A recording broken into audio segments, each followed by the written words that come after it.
Hello, this is the Value Investor here and welcome to my channel. Today I'm going to talk about how I find stock ideas that actually make money. You see, most investors chase hype, they follow news and end up losing money. I don't do that. I use a system, a disciplined, repeatable process to find undervalued stocks that actually make money. In this video, I'm going to be showing you exactly how I do this with my screening criteria and how I leverage key data sources and how I uncover hidden gems by tracking 52-week lows. So if you want to learn how to cut through the noise, invest with confidence, stick around until the end of this video. Let's get right into it. So I know this sounds like a cliche, but my investment philosophy is I don't chase hype, like I said. I don't trade based on the news. I look for undervalued businesses with strong cash flows, durable advantages, and businesses that are selling for less than their worth. I know that these things don't quite sound like groundbreaking kind of idea, but if you really want to succeed, you should be looking for the tried and tested ways, as this is what actually wins the race. Right, so my screener, the one that I use for my first filter, is Finviz. I normally use this because it's got quite a lot of very good free features. You can also upgrade to the premium if you want to use some of the advanced features, but I don't need this for my initial stages of reviewing a stock. So I would use Finviz, and my filters are PE ratios under 20. So I want companies that are cheap, companies that have got a long runway ahead of them. And this is why I will actually try and find companies that are below 5 billion. I usually go for between 1 and 5 billion. I might go down to 500 million if the investment case is compelling. I don't usually like to do the companies that fall below a billion because they're quite volatile, but if the investment case is strong, then I will make an exception for that. So you can tailor this strategy to suit your own approach, but I maintain strict criteria. I don't constantly search for new stocks. So once I find a promising opportunity, it may be months before I actually find another one. So rather than over trading, I focus on steadily accumulating positions in stocks that I've thoroughly researched and approved. While other people might chase noise, I remain patient, allowing my investments to grow. Sometimes that means stepping away and enjoying a round of golf once in a while my portfolio actually does the compounding work. So I will use PE ratio, like I said, forward PE, which is under 15, so it has to be lower than the current PE ratio, meaning that the earnings are growing. I go for companies that have got a PEG ratio of under 1. This means that the stock is cheap, the growth is cheap, and also I try and go for companies that have got a past history of strong earnings, and I usually put 30% for that. And the last one is high insider ownership. I put very high kind of percentages, especially if it's small companies, because these companies, the founders are still invested in the company, and if the founder is very invested and they've got a big stake, they will run that company with a shareholder mentality, and they'll have the shareholders' best interests at heart. So what's left after filtering? I've removed all the noise. I've identified the stocks that are cheap, the stocks that are growing, stocks that are actually run by insiders with skin in the game. Most of the filters that I put into Finviz, they will return below 10 stocks, just to show you how strict my criteria is. But as I said, you can always change it to suit what you want, so don't be hung up on the exact metrics. You can put your own metrics to reflect your own investment approach.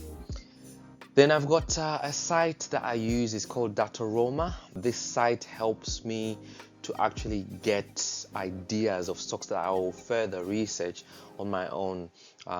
So this site basically shows you what the super investors out there are buying. For example, it will show me what Warren Buffett is buying. I like Warren Buffett. It will show me what Monish Pabrai is buying. It will show me what Bill Ackman is buying, and I will look at these stocks and see if they're in my circle of competence, and then I will dig deeper. So I will open Dataroma, I'll say on a weekly basis, just to check things, but normally I'll just see things that are not in my circle of competence and just pass. So as Warren Buffett says, you don't have to strike all the time, but once you see that this is the right opportunity for you, it's got everything that you're looking for, then you can strike and you can hit that ball right out of the park. This is what I do. So my process is to dig deeper into these promising companies, evaluate why it's undervalued, and also evaluate if it fits my investment principles. So I've got a checklist. I think I will share my checklist in coming videos.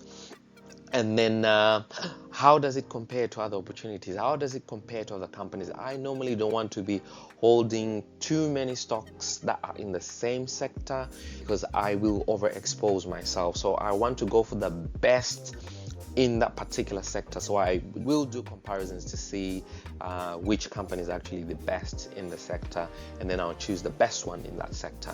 And then obviously the outcome, if it checks my boxes, I buy. If not, then I pass. So I also check the 52-week lows for mispriced assets.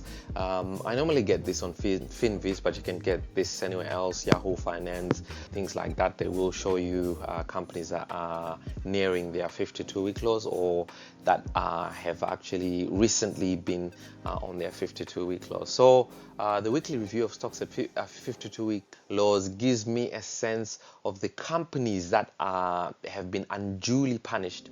If there are stocks obviously within my circle of competence, I will then snap those shares up. For example, I found Oxy trading at 52-week lows. This is how it caught my attention. I bought it, but then I actually also found out later that Warren Buffett was actually buying the same stock, so I was quite happy with myself. So stocks within my circle of competence, companies punished by sentiment and not fundamentals, and Mr. Market will do this quite often. He will punish, he or she will punish, some stocks by sentiment and not fundamentals. So it's your opportunity to snap those opportunities to snap those companies up. And it also reveals assets, hidden assets, so real estate and brand power, and this will give you what are known as value plays. So be careful here that you don't actually go into what's known as value traps. Are companies that are going down because the fundamentals actually there's something wrong with the fundamentals, but you don't see it. You think it's a bargain, and then you buy, and then you find out later that the price is continuing to go down. So don't do that. So this is the core of my research. I use screeners to filter out the junk. I research companies flagged by super investors, and I analyze stocks hitting 52-week lows for mispricing. So I will do my own due diligence to confirm that value. I don't just buy just because Monish Pabrai is buying, or just because Warren Buffett is buying. Warren Buffett is human. He makes mistakes. He did make a mistake on Dexter Shoes. If you follow him, you will know that. So I will do my own research. If I'm happy, then I will buy. Having said that, Warren Buffett is a legend, and the rest of us humans, we're just trying to imitate and follow his path. But yeah, so it's discipline over noise. I don't buy just to buy. Investing is about waiting for the right pitch. Screeners guide me, and they guide the process, and I sometimes change it, so don't get bogged down on the details. Dataroma highlights opportunities and what super investors are buying. 52-week lows reveal bargains. So the strategy is to find mispriced stocks and then buy when others are fearful, and then hold until the value is realized.